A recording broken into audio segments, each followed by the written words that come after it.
Thank you. We're going to go ahead and get started, and it's my pleasure to welcome you to this Edgren Scholars presentation. The Edgren Scholars program was actually started by Jay Barnes many years ago when he was provost to encourage and support summer research between faculty and students. And so this morning we get the pleasure of hearing two of our Edgren Scholar recipients. It's appropriate that this award was named after John Alexis Edgren, our founder, because he was really committed to the relationship between faculty and students. When he wrote about what he hoped for in terms of Bethel as an educational place, he wrote a lot about the relationship between faculty and students. So the fact that this is named after him is very appropriate. This morning, I'm delighted to introduce our presenters, Dr. Wade Neiwert, assistant professor in the chemistry department, and also one of the co-chairs in the department, and Paul Davis, a junior biochemistry major. And they're going to present their Edgren scholarly research, Polyoxometalates as nanoscale building blocks in designing inorganic, organic, supramolecular materials. Wow. Hopefully that's close. And one of the things I love about these presentations is the chance to hear about things that I know absolutely nothing about.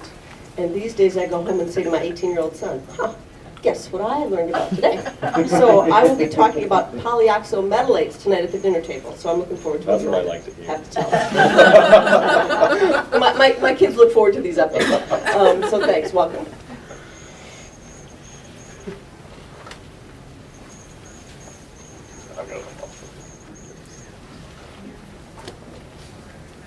So thank you, Deb, for the introduction, and thank you for those of you who came. We appreciate having someone to share this with. So many times it's Paul and I holed away in the lab or in my office talking about this. So it's nice to have people that are interested and want to hear about this. So as Deb said, I'm Wade Neiwert in the chemistry department. The student who worked with me was Paul Davis, and we're going to be sharing our results and kind of future directions and some scope and background on our work with polyoxometalates and using them as these small building blocks for making new materials. So hopefully we'll be able to break down some of what this title means. What are polyoxometalates? What does it mean that they might be used as nanoscale building blocks? And what are supramolecular materials and how are we using these things? So the way we're going to kind of divide this, I'm going to give you some general background and scope and direction, and a little bit of kind of where my side of the project has been. And then Paul is going to step in for the latter half and talk about his project that he worked on this summer and is continuing on through this academic year, and kind of give you some sense of his results and where that's made it. So the main idea behind this project was really trying to look at this idea of increasing the size of a chemical compound and making something much larger, but also trying to control its function. So typically within the chemical industry and with the chemical discipline, we start at an atomic or molecular level and we try to work our way up. But chemistry has kind of reached a point where once you get past a certain size, you start losing some of the selectivity and some of the ability to control the structure and therefore to control the function. Whereas on the other side of the spectrum, you have microfabricated devices like computer chips and things where they're trying to make things smaller and smaller and smaller, and as they get smaller and smaller and smaller, they lose some of the control over that, and their understanding of the atomic structure, molecular structure is a little bit more ambiguous. So an example of a very large organic molecule is something like this. I believe this is Taxol, which was a natural product, organic synthesis of probably 40 to 50 steps, I believe, in E.J. Corey's group, although I might be mistaken, at Harvard. So, this is something that's extremely complicated. So the goal of our project is really to try to think about how can we build something up that's even larger than this, but do it in a much more simplified manner so it doesn't take 40 to 50 steps, because quite frankly, I don't have that much patience.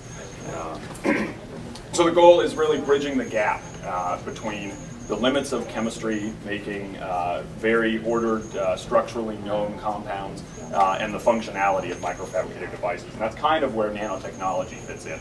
So it's a term that's thrown around all the time. You hear it in commercials. The theme of last year's National American Chemical Society meeting was nanotechnology. And so this is fitting. So our definition for nanotechnology is the rational design of nanoscale building blocks linked together to form new assemblies. So basically coming up with logical ways of designing pieces and building blocks that want to fit together based on the way they react with each other, or the way that they're structured in terms of their geometry, so that we can build those up, so that they naturally self-assemble, as opposed to having to take each individual piece and lay it piece by piece. It'd be like building a brick wall, and you make your bricks, you get your mortar, and then you just throw it, and it builds a wall and is very ordered. So that's really the idea. So think about the difficulty of the brick wall. That's kind of the difficulty that we're facing. So the individual components would be easy to make. If they're too difficult to make, then it really defeats the purpose of the self-assembly. But making them easy to make allows us to tune them. So if we just slightly change their size or slightly change their chemical components, we can change the function of the individual components.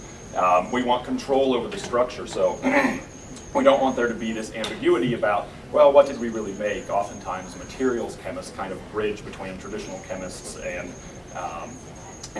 the microfabricated device industry, where they kind of know what they've made, but it's not always entirely clear. So we want to have precise control over those molecular structures. And we want to make pieces and building blocks that are complementary to one another, so that they naturally want to assemble in a specific arrangement.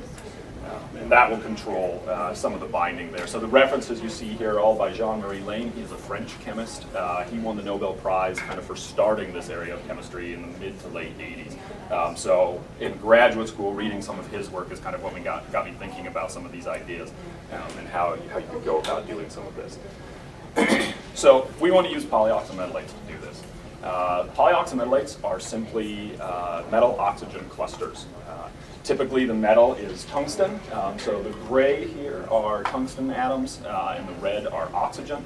So it's simply an aggregate of these tungsten and oxygen atoms, and we can control the size and shapes of these simply by the amounts of each we use, or the stoichiometry. So if we use a different ratio of tungstens to oxygens, or tungsten actually to the acid that we use, we can get different shapes and sizes. So this is one particular example. It's known as a Kagan structure. Excuse me. And there's different ways to go about this. We can acidify these tungstates, which is the traditional method, and that's what we've done. Or you could start with the metal oxides on the right and add base, the OH minus, to get these polyoxometalates. So why do we want to use these? They're stable. They don't react with oxygen. They don't react with water, which is might not seem like it's remarkable, but within this realm of inorganic chemistry, that's pretty rare. Most inorganic chemists work in a glove box. They have to work under a nitrogen or argon atmosphere, and makes their reactions really, really complicated. So we do ours on a benchtop in a beaker and basically in a cup of water, which is really nice, and then has the potential to lead towards something that could actually be an application. They're relatively accessible and scalable, so we can get the starting materials for these. They're inexpensive. We can scale them up, so we might start this on a 1/10 of a gram scale, and we can work up to 10 grams and make them relatively easily. So what makes them useful outside in terms of their chemistry and the properties is that their elemental compositions are easy to change. So I can take out a tungsten and replace it with a different transition metal, say a vanadium or a molybdenum or something like that. So you can you'll see in some other slides some of the versatility in these components.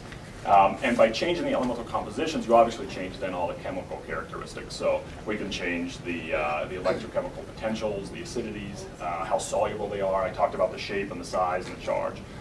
So that's what really gives us the versatility. Where we're focusing our efforts is trying to derivatize these. So we're trying to either change out one of the external components for something else so that we can link them up together. So hopefully you'll see that in some later slides. Or we're changing out some of the metals to give us some different characteristics. So the characteristics and that lead to very, do you have a question about that? Yeah. Yep. Go back to your slide. Sure. It shows silicon in the middle of Yep. the structure, but you don't have any mention of silicon up there. So You can make, so this is an example of what's called a hetero polyoxometalate. There are also iso polyoxometalates. So what's shown up here is more consistent with an iso polyoxometalate, where you would just have the metal and the oxygen. A hetero polyoxometalate, of which Kagan's are an example, they're built around basically this template of a central atom.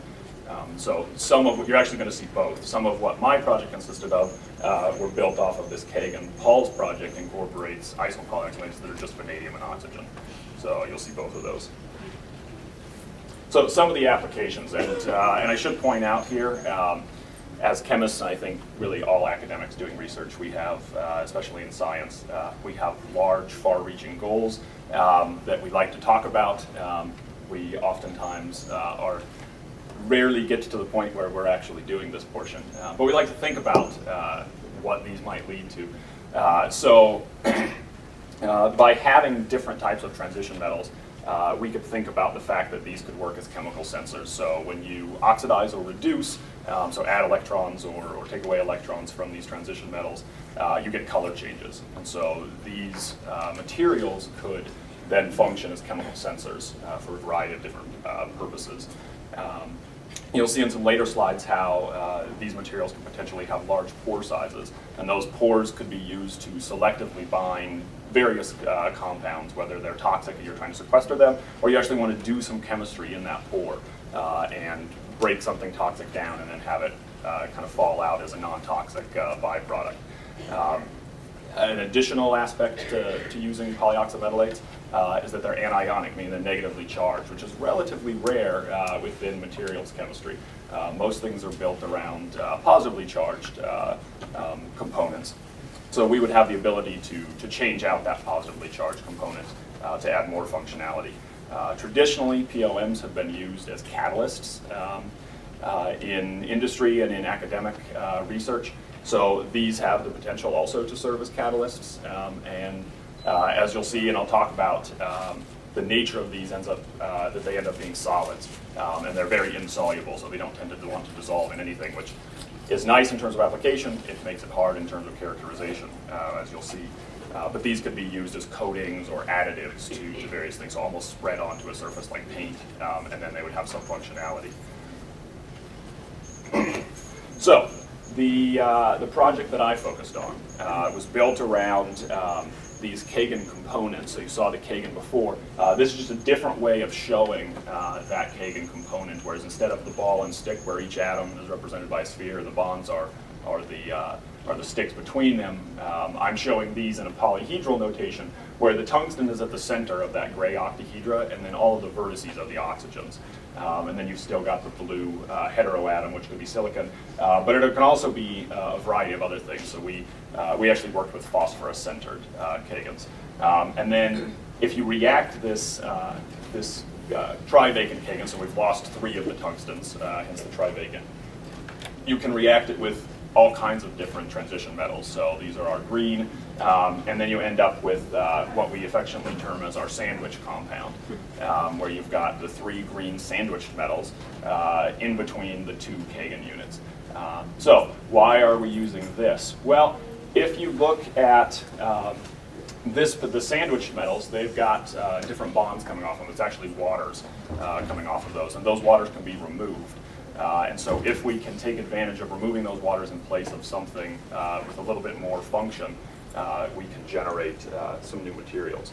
So the idea is this ligand exchange, where I've now kind of highlighted where those waters would be. And if we incorporate a ligand, and what you're seeing down here is simply a top view of what's here. So you've got a side view here, top view here with the POM part removed, just for some clarity. So you see that the waters come off of this equilateral triangle of the transition metals. Those waters can be exchanged off for various ligands, usually an organic compound that wants to coordinate to a transition metal. And you can do that stepwise to the point where you have 3 ligands now in place of the 3 waters. And that's all very well and good if it's just 3 ligands, but if we choose the right ligand, instead of getting a discrete compound like that, we can actually get things to start linking up together. And so here's an example of what that might look like, where our ligand is represented by this blue bar. So you get a nitrogen that's going to coordinate to a transition metal, and then the other nitrogen on the opposite side of that would also coordinate to a transition metal. And now, for whatever reason, I changed this up to red. I don't know why. So what used to be green is now red. But again, it's your 3 red transition metals that represents your POM. So again, you're looking at this from a top-down perspective. And you see that now you're linking 2 different POMs together. And you can envision this 2-dimensional array, or this net of POMs linked by some linear organic linker. And so it doesn't take too much thinking about this to realize, well, if I just change what this ligand is, I make it longer, I now get much larger pore sizes. And so depending on what the purpose of this new material is, whether it's to sequester some toxic chemical or to bind some specific compound, I can alter that depending on what the size of the compound is that I want to fit in this hole. Additionally, I can change the geometry of that ligand. So instead of having something linear, I can have something bent. And that's going to give an entirely different geometry, a different shape to the pore. So we have done this with a variety of different sandwich compounds and a variety of different transition metals. So whether we put cobalt or copper or manganese or zinc there, to see, one, how well we can form and generate this family of sandwich compounds. And then also tried a variety of different linear linkers. We haven't moved past the linear linkers just because we want to try to justify this methodology that it actually works, that we can make these. The trouble we run into is in characterizing these. We're pretty sure that these are going together and that we're forming these materials. Whether or not we're forming this exact material is questionable, and that's really, that's the hard part of the project. It's easy to throw stuff together and get something out. The hard part is trying to justify that that's actually what you got. So now we're trying to learn some new techniques for characterizing solid materials. Most of the techniques we learn within undergraduate courses and graduate are solution-based techniques. So it's involved learning some new things, which has been good. So transitioning to more of what Paul has been involved in, I'll give you some background on that as well. And that involves these isopolyoxometalates. So these are vanadiums linked by oxygen. So you've got a V10O28 here, and this is just the cation. This is just the positively charged part, so we're not really too concerned with that. But we're reacting that now with a different type of organic linker, where the OH groups are an alcohol group, so we call that our triol. And the R group represents a variety of different things. And so the literature has shown some examples of this where R has been a CH3 group or an NH2 group, or different things where you're generating this discrete molecule with these capping organic groups on a V6 hexavanadate POM. So some work that I did in graduate school with X-ray crystallography was just to show that this could actually be done. Where now I've got this capping unit. So this was the part that had the triol connected onto the V6, and then you've got this organic group. And you're going to see this general design in some of what Paul is trying to do. So I only point this out because crystallography allows us to get precise, exact structural information. And so I used this to generate some other data later on. So the general strategy. We take this organic linker with the triols where we vary R, and we coordinate it to this hexavanadate POM. And so again, if we just change the ligand a little bit, rather than having it terminate here, but we have 2 of these triols connected in linear fashion, we could get these one-dimensional nanorods. Or if we go to a 2-dimensional planar configuration where we've got 3 of the triol groups, we can go to these 2-dimensional arrays, not unlike the what we saw with the previous POMs and the linear linkers, or even more elaborate, the tetrahedral or 3-dimensional arrangements, which I didn't even attempt to draw what that might look like with the POM. So what I was able to do in graduate school was simply make this particular triol, so the 2-dimensional planar unit, where I've now got 3 triol groups coming off of the central benzene, where the crystal structure I showed you simply had 2 of these gone. So if I could do it with something with 1 of them, it makes sense that I hopefully can do it with 3 of them. And then you can see that I can coordinate that to my V10, and these squiggly lines simply imply that it goes off in multiple directions. So one of the cool properties of that material was that it tended to form a gel. So this is an inverted test tube with the particular material swelled up in DMF. DMF is just an organic solvent, dimethylformamide. And what we found was it takes up about 26 times its mass in DMF relative to the mass of the actual compound. So after centrifuged and dried and ground up, that was what resulted from that gelatinous material. Examples there also showing that it could take up acetaldehyde, which could be as a simulant or a model for formaldehyde, which is an indoor air pollutant. Or I also did work in graduate school with chemical warfare agents. So CEAS is a model for mustard gas. So it also takes that up as well. So that's a nice application. So we could then envision something much more extended out, where now these green spheres aren't representing a vanadium, they're actually representing the whole V6 POM, and then we've got the little cartoon image of our organic linker. And so we get this expansive two-dimensional material, or this porous framework. And from extrapolated dimensions from the crystal structure of just the one part of the linker with the V6 and the other part of the linker that didn't go in 2 dimensions, we can get approximate dimensions of about 16 nanometers and 17 nanometers.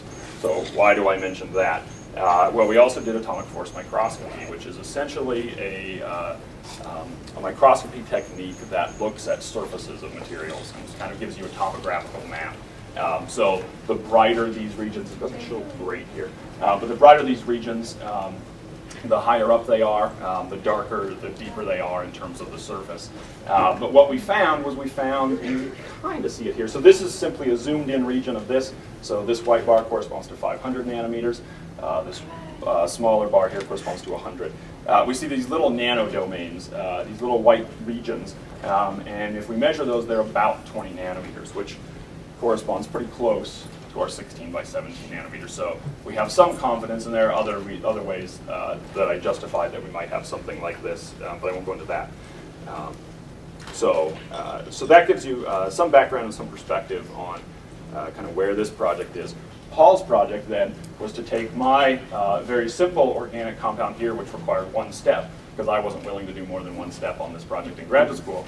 And so I recruited Paul for this project to do much more than one step, to make something much more complicated. So still similar structure, but he's going to now pick up and tell you where he's made it in terms of synthesizing this molecule.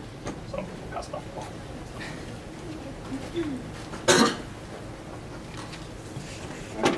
Is this on? Okay. So like Wade said, I'm continuing what he did in grad school, making a much larger organic linking molecule in between the POMs. As you can see, the center structure is the same. It's a benzene ring with 3 substituents coming out from the 1, 3, and 5 positions, with the trial group also attached to the end. The addition that I did was adding an acetylene group and another benzene group to the arm of the molecule, making it longer and hopefully making larger pore sizes. So my goal for the summer was taking this tri-substituted bromobenzene and making this larger compound. It's a previous student tried working on this. He proposed a 6 to 7 step synthesis. We found new literature after this summer that proposed a 4-step synthesis. So between various journals, there's a couple different ways to do it, and we chose the 4-step process. This is my basic reaction setup. In the center, you can see this guy is our reaction flask. It's where the reaction's taking place. And on top of it is this condensing column. So we had a 3-neck round bottom flask as our reaction flask because many of our reactions needed to be under an inert gas. In our case, we used nitrogen. You can use argon. Either one works. But the condensing column there is because we had to heat up our reaction. A lot of the reactions were taking place at temperatures that were very close to the boiling points of many of our solvents and reactants. And so some of our experiments evaporated out and we lost all our product. So this is how we solved that problem. On top of that is a shrink line. This glass bar with all the valves. That's how we threaded the NO2 into the reaction, and also a vacuum to help dry some of our products. So this was the reaction setup for 2 out of 4 synthesis problems. This is our first step, and it's adding a protecting group onto the benzene molecule. Why we have the protecting molecule is the acetylene group is reactive and can couple with a lot of different reagents. This just helps it produce a higher yield of reacting where we want it to react, which is as an arm off of the benzene group. Our yields were within 5% of literature value, which we found to be pretty good. We were shooting for about 10% because their yields are anywhere from after a trial 20 to 50 tries compared to our 2 to 4 tries. So we were quite happy with our yield. Also, we were looking at purity, which we initially judged by color of the product. In this case, we were looking for a light yellow compound due to some of the physical properties of the molecules, and that's what we got. So we were happy with this.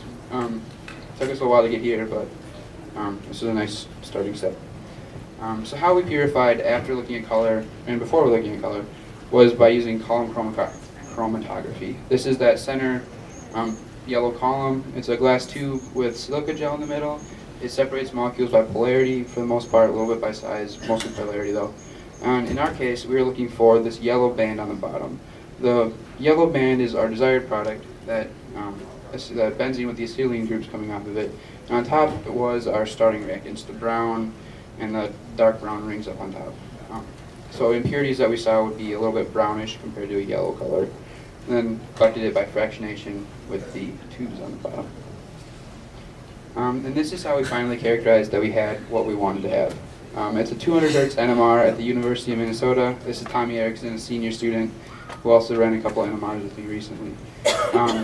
It really helps characterize what we have. It proves that we have what we want by polarizing hydrogen atoms and then observing where they end up on a frequency. Next slide, I'll show what it looks like. But this is a very helpful instrument, can be used in many different ways, and it would be great to have here at Bethel. This is the product of an NMR. An NMR is a nuclear magnetic resonance spectroscopy. It's also used in the medical field as an MRI machine. It's the exact same machine, just built a little bit different, acts the same way. But instead of giving an image of like a muscle or a soft tissue, we get a spectrum of frequency, or a spectrum of the intensity of the signal as a function of frequency of where it shows up. So this bottom x-axis is what we use to really distinguish one hydrogen from another hydrogen. So on our molecule, point A is distinguishing one hydrogen, which is a carbon atom has 4 possible binding sites. So in that center ring, we only show 3, but it's just assumed that there's a 4th. Same thing with at the end of the groups where the B is located, it's the end of a carbon, and so there's actually 3 hydrogens coming off it as well. So in this case, we have a 9:1 ratio of hydrogens in position B to hydrogens in position A, and that can be seen in the peak size. So these are actually peaks, and you measure the area under it to see those ratios. So this was a pretty clean NMR, quite happy with it. The large peak on the right side, that's about the same height as peak A. It was just a TMS, which is a standard we use to know where we are. This is our second reaction, the deprotecting of that acetylene group. Again, yield is pretty good, within 10%, 9% of what we're looking for in the literature. Coloration was slightly off. It was a slight yellow instead of a white. This was due to just separation problems. The molecules are similar structurally, and so that column that we have didn't do a perfect job of separating, but did a very good job. This one actually took us a little while to figure out as well. We used 2 different methods. Literature values said that we could use a T-bath deprotection or a potassium carbonate deprotection, which is this one. We first tried the T-bath just because of the time scale. It's 3 times quicker. It's a really simple reaction, but we actually found that the processing afterwards, so the separation and the purification, was quite difficult. It gave us a dark brown product that refused to separate and form the white product we were looking for. And actually the T-bath literature was on a slightly different compound. We thought it might work because they're similar, but due to other forces, it didn't quite work. So we used the potassium carbonate deprotection. It took 6 hours, which was actually one of the shorter reactions we did, but it gave a much cleaner product. It was easier to separate. The post-reaction work was much easier. So again, NMR we used to characterize it. Down to you again. Position A is the same as the last slide. As you can see, it looks much larger than the last one. this time we were looking for a 1-to-1 ratio. And actually you can see on this one the integrals are marked and labeled. You have a 1-to-1 ratio of A to B because there's one hydrogen coming off here and one hydrogen coming off here or here. So these three are the same and these three are the same. So it's a 1-to-1 ratio of hydrogens, and we got a very close ratio. So proved that we had what we had. And finally, this is actually how far I got in the summer. It's 3 out of 4 reactions in, but it's an organic synthesis and they take a while. So what we did was adding a benzoate group onto the acetylene, making it longer, also keeping it flat. Benzene's a very planar and two-dimensional molecule, same thing with acetylene, and so like Wade's original product, it's flat, being able to keep that 2D lattice rather than making a 3D structure. As you can see, the yields are a little bit lower on this one, 45 compared to 82. Again, it was difficult to separate these, but we really wanted to make sure that we had a pretty pure compound. So when we did the separations, we tried to keep so we're looking for a white solid, and we tried to keep whatever was yellow out of solution, so we didn't keep it off of the column. So our yield was a little bit lower. We probably actually got more, but we just didn't want to deal with the impurities on this reaction because this is very close to our final product, and that would be even harder to separate. And again, as chemistry, you use multiple different techniques, try different reactions. We use ethyl 4-iodobenzoate and ethyl 4-bromobenzoate. So the difference is on this last molecule, instead of having bromine here, it's an iodine, and actually it proved to be much difficult to take it off. So the iodo didn't work. The boiling point's 270 degrees Celsius. By the time we could heat it up to that, the desired product would decompose, melt, burn, whatever you want to call it, turn into dirt. And so the second one was much easier. As you can see, the boiling point is 140 degrees lower, much more reasonable to take off. How we took it off was using a rotovapor, which is you have a round bottom bulb like we did in the original reaction, and then it's connected to a vacuum and you heat it up. And so you pull off all of the liquid solvent, all of some of the impurities that you can have in liquid form, and you're just left with a solid product of what you want. So you can use it later on, and it's in a relatively pure form. So we took an NMR. This looks like a really messy NMR, but there's actually 5 peaks, and we actually have all 5 peaks. It's just that 3 of them are very close to each other just due to the similarities of this hydrogen, and this hydrogen. But this was pretty pure, as you can see by the ratio of the size of the peaks. And it's messy, but it's really what we wanted. Current situation is adding that trial group. I have the reaction down. It's sitting, waiting to go for this weekend, and this is where we are. So it's just one step away from the final product that I'm looking for with the organic linking molecule. It should work. Past results have been pretty good on similar compounds. And this is our future work, or my future work. Trying to make this large structured network. I actually made the vanadium complex already, so that's waiting as well. But that wasn't really the focus of mine. The focus was this organic linking molecule. So again, like Wade's, we're hoping to see a large structure, but the difference being the pore size due to the increased length of these 2 groups added. So that's our future work. Just like to say thank you for this opportunity that I had this summer. The Edgren Scholarship was great. Thank you for the board and the Bethel University for granting us this scholarship. It was great working in the lab. My lab skills improved by being there day after day, and it was nice doing reactions where I could set it up and come back the next day rather than setting it up and waiting 4 to 5 days to do it when I had time. So it was wonderful. Thank you. So I'll just reiterate some of what Paul said with regards to our thanks. The Edgren Scholarship Program is fantastic. It gives us a chance to work on research full-time. It's so difficult to do things like this when you've only got an hour or 2 every couple afternoons. Some of Paul's reactions took 4 to 5 hours to set up, much less than an entire day to do the workup and process. So to give you some perspective on the accomplishments that Paul made this summer, this is similar to a project that a postdoc worked on in my graduate lab, and he worked on it for a summer and made it about half as far as Paul did. So Paul did a fantastic job. So whether he knows it or not, he did a very good job.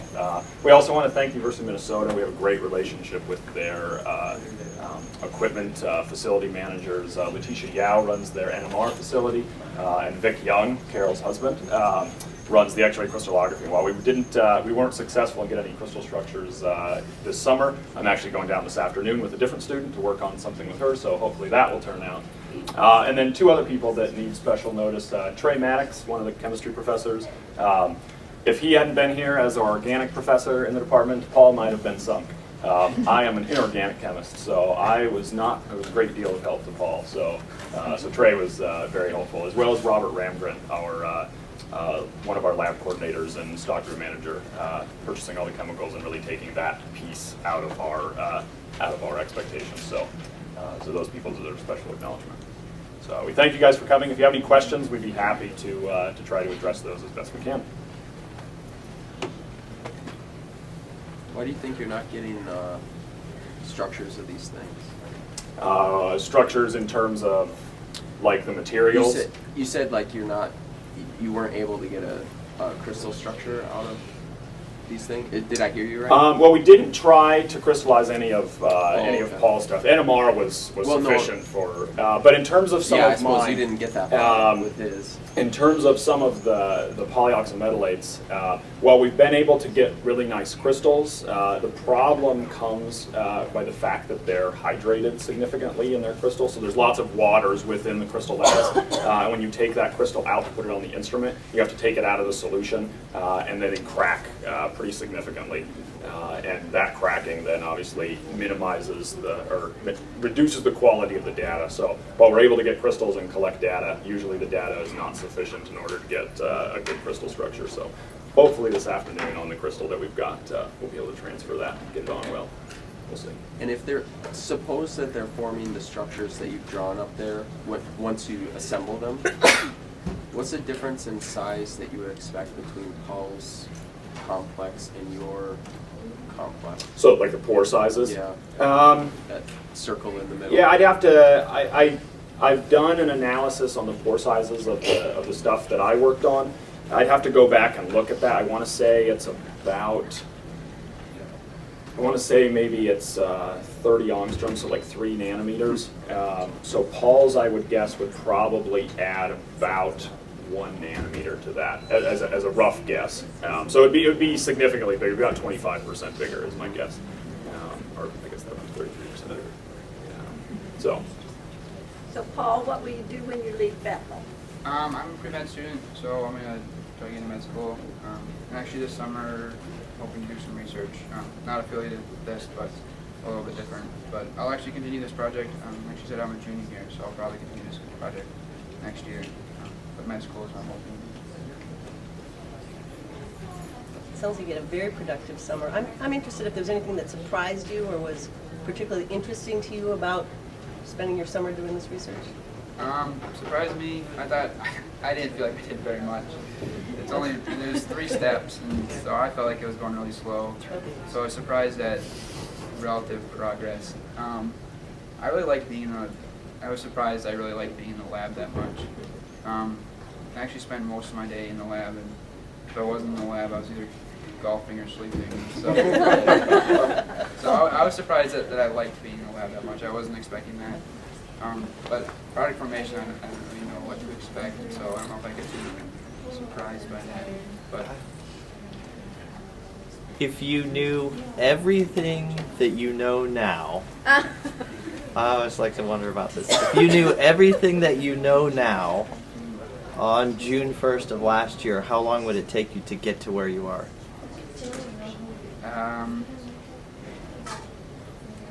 2 weeks would have been cut for sure. It took us a week to find glassware.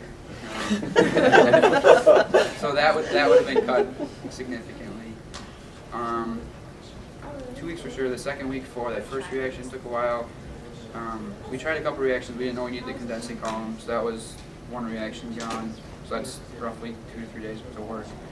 Also, we didn't realize we needed to purify the solvents that we had, so we didn't know that we needed to do a distillation of most of them. So a couple of them were thrown off because of that, low yields. that. So probably 3 weeks less, probably over the course of the summer, 3 weeks less probably, yes, in distillations and figuring out now what glassware I need, how to set it up, and how to do it quickly. Probably could have been here 7 weeks maybe, if I really knew what I was doing. Close to 10. I'm surprised it's not smaller. How long would it take you to make your target compound from scratch now?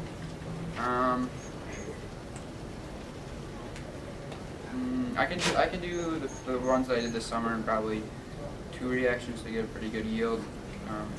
What we did actually was we'd make one and then mass produce it, and so it took 4 to 5 trial runs and then 1 large scale. Probably take 2 reactions of each to get a really good yield, to get enough to go from one step to the next because you do an organic synthesis, you get 90 to 80% yield and 40% yield, and progressively gets a smaller amount of compound that you have. I just wondered if you had to make more, if you could make it in a week. Not a week at school, maybe in the summer. Just I would guess that on the doing, if it was the summer doing research full time, you could probably do 1 step per week. Yeah. Is my guess. Take a couple days to do the reaction, a couple days to do the workup. Yeah, because it takes a morning to set it up, and then it takes 20 hours each reaction to let it go, and it takes another couple hours to process it afterwards. The column and the column's like an hour and a half to 2 hours per column, very long. So yeah, probably a week at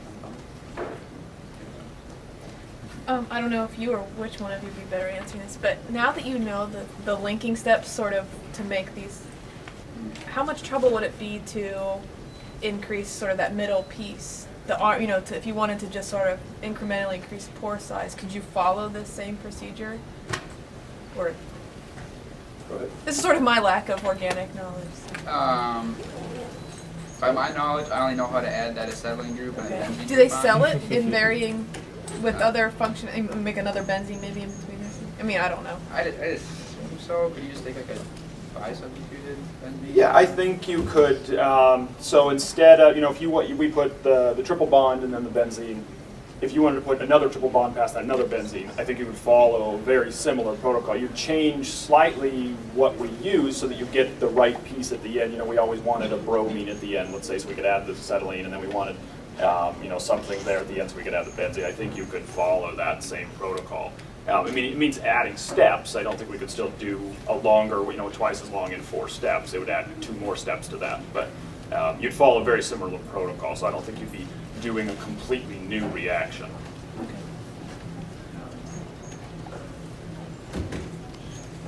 I just had a question. For either of you, you did say this particular one is not as reactive with oxygen and water. So is that why it's? And you said it's rare. So would it have medical applications or? Whether it would have medical applications, there are examples of polyoxometalates being used in medicinal applications. I know of one example where a polyoxometalate was used for anti-HIV research. It wouldn't necessarily have anything to do with the fact that we're making these ordered arrangements, ordered aggregates. The nice part of the types of metals and the clusters that we're using not reacting with water and air simply means that they're just easier to work with. And the applications are then more open. If if you create something that can't be taken outside the glove box, you can't do any application where it's not sequestered. So it just makes it potentially a broader range of applied fields. So there's nothing that would prevent it from being used in a medical application, but there's nothing specific about it that this is designed for a medical application.